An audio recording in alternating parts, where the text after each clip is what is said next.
बिहार विधानसभा चुनाव 2025 के पहले नीतीश कुमार ने शिक्षकों को खुश करने का पूरा इंतजाम कर लिया है। लगातार नए नए फरमान शिक्षकों को खुश करने के लिए लागू किया जा रहा है। वहीं अब ट्रांसफर पोस्टिंग को लेकर एक बड़ी जानकारी सामने आ रही है, जिससे शिक्षक खुश हो जाएंगे। आपको बता दें कि बिहार के शिक्षक लंबे समय से अपने तबादले यानी कि ट्रांसफर की प्रक्रिया का इंतजार कर रहे थे और अब शिक्षा विभाग ने इस प्रक्रिया की शुरुआत कर दी है।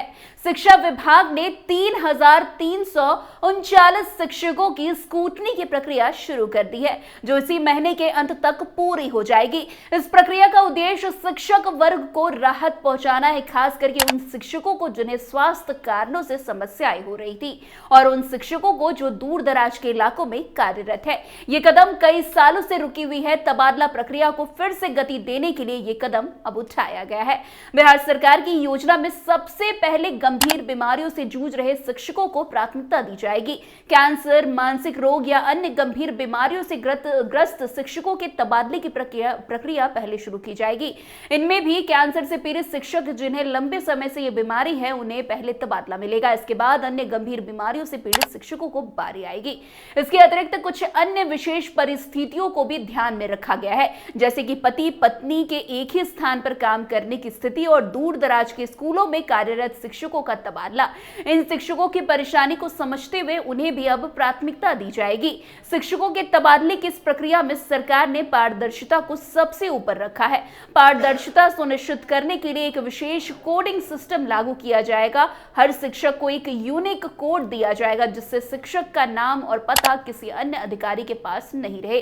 ये कोड केवल डीईओ यानी कि जिला शिक्षा अधिकारी के पास ही रहेगा। इस कोड के माध्यम से डीईओ को यह सुनिश्चित करने में आसानी होगी कि तबादला प्रक्रिया निष्पक्ष तरीके से हो रही है और इसमें किसी प्रकार का पक्षपात या धांधली की संभावना नहीं रहेगी। आपको बता दें, कोडिंग सिस्टम का मुख्य उद्देश्य यह है कि तबादला प्रक्रिया में पूरी पारदर्शिता बनाए रखी जाए।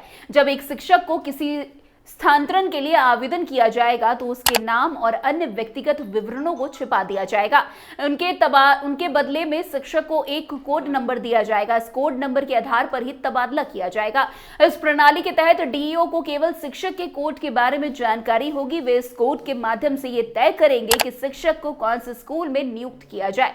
ये प्रणाली का मुख्य लाभ ये है कि इससे न केवल पारदर्शिता सुनिश्चित होगी, बल्कि ये भी सुनिश्चित किया जाएगा कि किसी भी प्रकार का भ्रष्टाचार या पक्षपात शिक्षकों के साथ ना हो। जब डीईओ को कोई शिक्षक आवेदन भेजेगा तो यह आवेदन यूनिक कोड के आधार पर संबंधित डीईओ के पास जाएगा। डीईओ ये सुनिश्चित करेगा कि आवंटित स्कूलों में रिक्त पदों के अनुसार शिक्षकों को नियुक्त किया जाए। यह प्रक्रिया पारदर्शी और निष्पक्ष रूप से की जाएगी। इसके बाद इस सूची को मुख्यालय भेजा जाएगा, जहां संबंधित अधिकारी तबादले के दस्तावेजों पर हस्ताक्षर करेंगे। ये दस्तावेज फिर से ई शिक्षा को उस पोर्टल पर अपलोड किया जाएगा। वैसे शिक्षक इस पोर्टल से अपना प्रिंट आउट लेकर अपने डीईओ कार्यालय से संपर्क करेंगे और अपने नए स्कूल में पदस्थापित हो सकेंगे। इस प्रणाली से शिक्षकों को अपने नए ट्रांसफर की प्रक्रिया के बारे में पूरी जानकारी मिलेगी और कोई भी शिक्षक बिना किसी रोक टोक के नए स्कूल में काम करना शुरू कर देगा। यह स्पष्ट किया गया है कि निलंबित और बकायेदार शिक्षकों का तबादला नहीं किया जाएगा। अगर किसी शिक्षक पर वित्तीय दायित्व या वो किसी कारणवश निलंबित है तो उनका तबादला रोका जाएगा। हालांकि यदि किसी कारणवश ऐसे शिक्षक का तबादला हो जाता है तो संबंधित डीईओ जिम्मेदार होगा।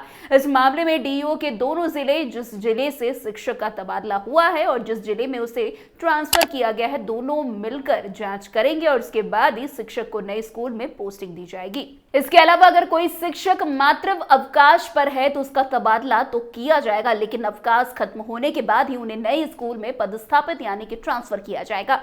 यह सुनिश्चित किया जाएगा कि किसी भी शिक्षक को अवकाश के दौरान अनावश्यक परेशानी का सामना ना करना पड़े। वैसे शिक्षा मंत्री सुनील कुमार ने इस प्रक्रिया के दौरान पूरी पारदर्शिता का आश्वासन दिया है। उन्होंने कह दिया है कि ये कोडिंग प्रणाली तबादला प्रक्रिया में किसी भी प्रकार की धांधली और पक्षपात की संभावना को समाप्त कर देगी। इसके साथ ही उन्होंने ये भी कहा है कि राज्य सरकार ने इस बार शिक्षकों के तबादले के लिए एक विशेष टीम बनाई है, जिसमें 16 अधिकारियों का एक समूह शामिल है। ये टीम पूरी प्रक्रिया को निगरानी से देखेगी और ये सुनिश्चित करेगी कि हर शिक्षक का तबादला निष्पक्ष रूप से किया जाए। बिहार में शिक्षकों के तबादले की प्रक्रिया में बदलाव, एक पारदर्शिता का ये कदम शिक्षकों और शिक्षा व्यवस्था के लिए एक महत्वपूर्ण कदम साबित हो सकता है। गंभीर बीमारियों से जूझ रहे शिक्षकों को प्राथमिकता देने, पति पत्नी की समस्याओं का समाधान करने और पारदर्शिता को सुनिश्चित करने के लिए जो कदम उठाए गए हैं वे निश्चित रूप से एक सकारात्मक दिशा में है।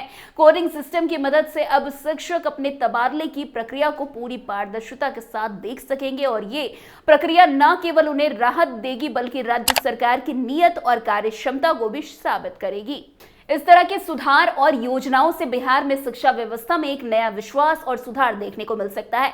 ये कदम इस बात का संकेत है कि सरकार अब शिक्षा व्यवस्था को और अधिक सुधारने के लिए गंभीर और शिक्षकों के अधिकारों का सम्मान करते हुए उनकी समस्या का समाधान करने के लिए प्रतिबद्ध है। खैर, अब देखना दिलचस्प होगा कि शिक्षक इस नई व्यवस्था से खुश होते हैं या नहीं। तो फिलहाल आज की इस खबर में बस इतना ही। अन्य खबरों में हमारे साथ ऐसे आगे बने रहें और देखते रहिए। तब तक के लिए कैपिटल टीवी बिहार। धन्यवाद।